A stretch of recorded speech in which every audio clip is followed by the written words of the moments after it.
Do you know which of these windows has the best airflow or is the most secure? Well, here's a hint. Looks can be deceiving. Hi everyone, if you're thinking of building or renovating, then this is the place to be. I am Nikki and tonight we will be going through the looking glass and comparing common window types. We will rank them based on airflow, maintenance, cost, security, and airtightness, which is super important if you want to get your 7 energy stars. For the purposes of tonight, I will only be talking about the design of the windows. If you want to know more about the glazing types, U values, frame materials, they are all in other videos that we have either done before or that we are going to be doing as part of this series. The links are in the description. Unfortunately, when choosing a window style, airtightness is not typically on people's radar. But the airtightness of your window plays a crucial role in keeping your home at a comfortable temperature and also makes a big contribution to sound insulation. So if you want to stop those drafts, then you want to go with a casement or an awning window. If you want the best of the best, then casements perform slightly higher than awnings in this regard. But if you are in a high wind area, then awnings are much more stable due to their operating mechanism. Another option is bifold windows. They operate in a similar way to casements, but it all depends on the hardware that you use. Honestly, bifolds aren't typically used for everyday windows in bedrooms or lounge rooms. But if you were installing one in your kitchen to use as a servery outside, then I would consider the seals and tracks that you use on the top and bottom. Because without decent seals all the way around, the panels will leak like a sieve. Lower down the list, we have good old double hung windows and sliding windows. While double hung windows do perform slightly better than sliding, and they might be pretty good when they're first installed, unfortunately, to the nature of sliding backwards and forwards and up and down against the seals, they tend to lose their splendor pretty quickly. In short, with double hung and sliding windows, you won't get good long-lasting seals compared to some of the other windows on this list. Now, the last window type on this list might be a little bit controversial. I have put louvers at the bottom of this list simply because not all louvers are created equal. Traditionally, they are absolutely terrible at sealing, especially if they are not brand new. But the technology has come in leaps and bounds, and you can now get really good quality seals, at least compared to what they used to be. But in order to do this, you have to pay a premium price for it. And even if you do, they are arguably still not as good as casements or awnings. This is why they are still on the bottom of the list. Even though I am a Darwin girl, I grew up with them, I love the look of them, they're still pretty damn terrible compared to the others on the list, which makes me sad.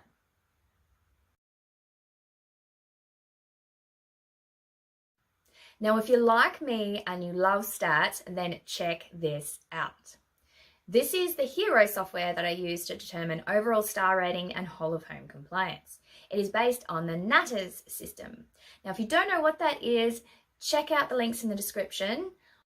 But what we have here is what the CSIRO has determined is the baseline percentage of openable ventilation area for these different types of windows. As you can see, sure enough, casement, bifold and louvers are all at 90% as standard, and sliding and double hung are at 45%. This makes a lot of sense, but where do awnings sit?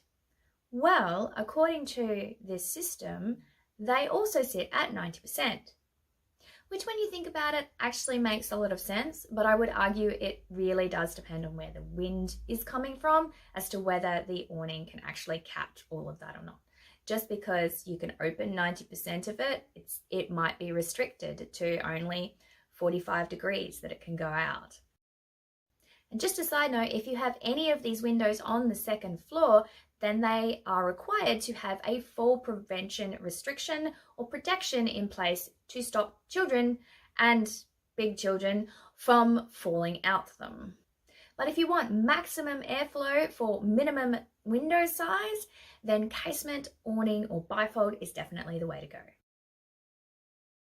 Algorithms can be a pain in the glass. So let's break free from YouTube's algorithm by clicking that like button. Cheers.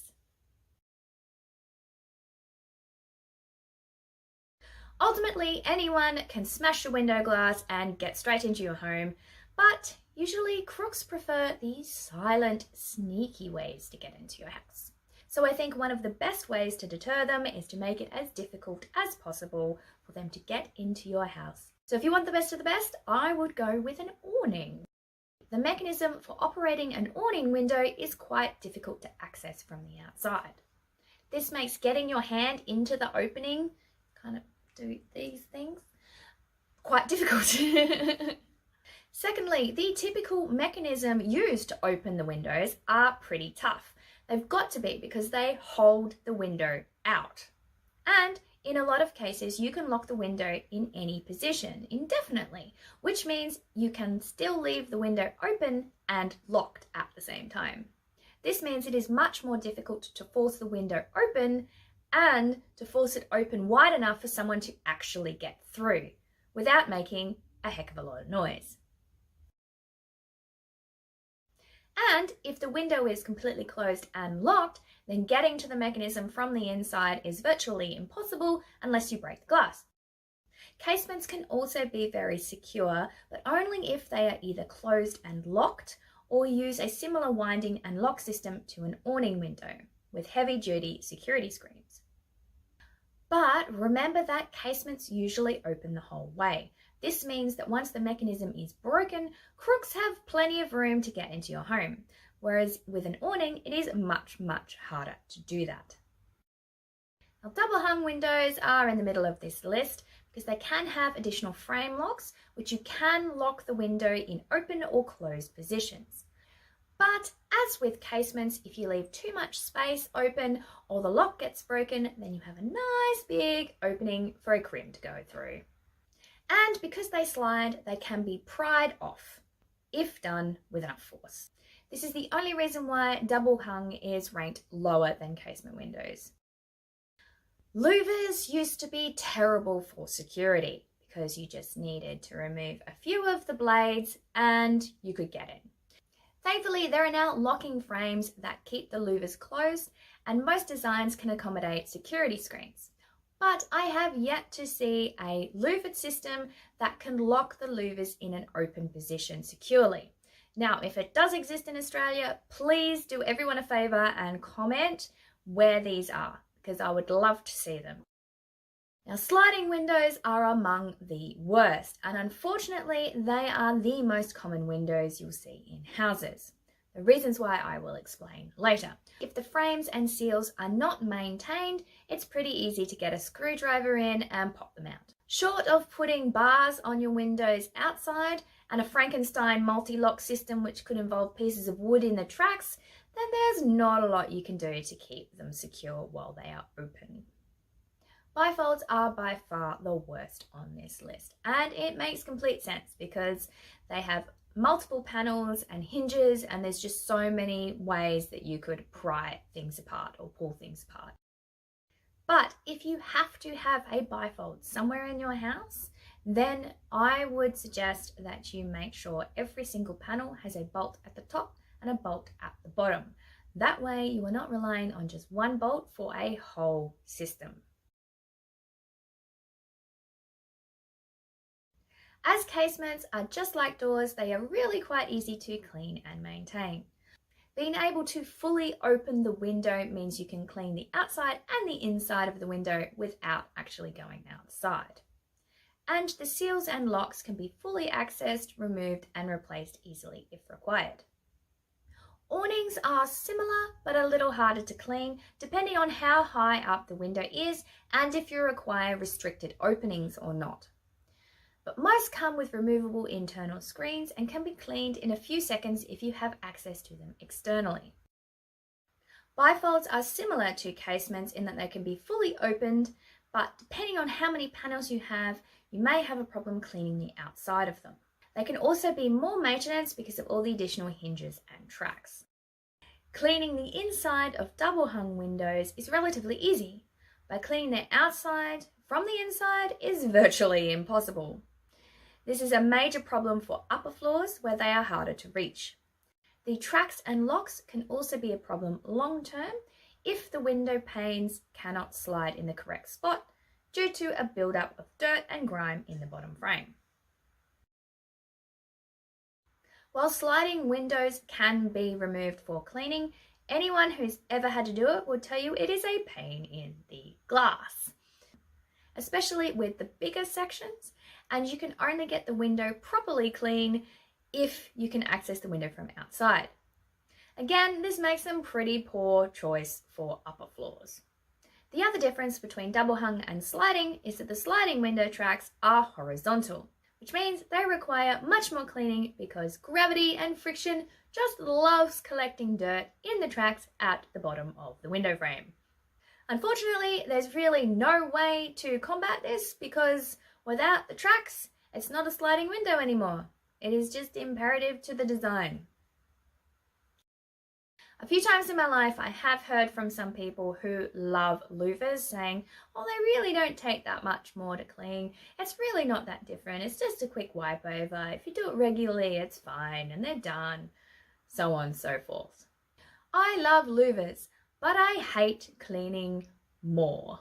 Now, I think if you love them enough that you are quite prepared to clean and clean and clean, probably 3 or 4 times more than you would if you chose a sliding or a awning or a casement window, then have fun. It's totally up to you. But I'd have to say the average person doesn't like cleaning and doesn't love louvers enough to warrant the extra work. So they're last on this list. No big surprise. Louvers can also be more maintenance because every single pane of glass has their own seals and frames, and there's lots of them, so it makes it a lot more difficult to maintain, depending on which style you pick, obviously. But needless to say, it's at the bottom of this list for a reason. There are so many factors that go into the cost of windows for your building. The size of the opening, the availability of materials, the location of your build. For the purposes of putting together this list, we chose 1800 wide by 1200 high opening for a window and single glazing with aluminium frames. We also tried to get all of the information from one manufacturer on the East Coast. Obviously, this will change depending on where you are and, of course, what time you do it. If you do this in 5 or 6 years, the prices are definitely going to be different. When you get to the costing stage of your project, see what's available locally and get a detailed quote to compare. But for the most part, I wasn't really surprised by this list. As some of you might expect, the sliding window is the cheapest on this list. No big surprise as to why they are pretty much in every project house in some shape or form. They can deliver large openable widths with fly screens, usually for under $1,000. This means if you want to upgrade to higher energy efficient glazing, more secure screens, and window locks, then it is usually better for the budget to start small and simple with a sliding window. Awnings and casements come next on this list, and I say that with a grain of salt because they have a maximum panel width, so you usually will see them as smaller windows or windows with fixed glazing in between. If you mix and match the openable parts of the windows with fixed glazing, you get more bang for your buck. But for this comparison, I would expect to pay over $1,000 for a reasonable size window with reasonable screens. Bifolds and double hungs are tricky because bifolds tend to be slightly cheaper, but only if they don't include retractable or pleated fly screens. As soon as you add screens to the window specification, that's when you will get up to and over the $2,000 mark for a window. If screens on your bifold are important, but you're on a tight budget, I would suggest you go with pleated over retractable. It tends to be the happy medium. Double hungs used to be old school and most cost effective, but these days with all the additional locking mechanisms and security, expect to pay over $2,000 quite easily. Just like awnings and casements, louvers can be mixed and matched with fixed glass panels to lower their cost. But they have the most complicated assembly of any of these windows and are usually custom designed and manufactured. Expect to pay $2,000 minimum without screens or without anything really fancy. The great news about all of these different window types is they can be mixed and matched depending on your design, functionality requirements, and budget. Just try and keep the dimensions, materials, and colors similar so as to harmonize the design together. Unless crazy mismatched is the vibe you're going for, in which case, go nuts! Thank you for joining us. I hope you found that helpful. Tune in to next month's video where we will be continuing our window series and we'll be discussing all things window frames. I am Nikki, CEO and founder of Totally Wicked Group. I hope you have a totally wicked evening.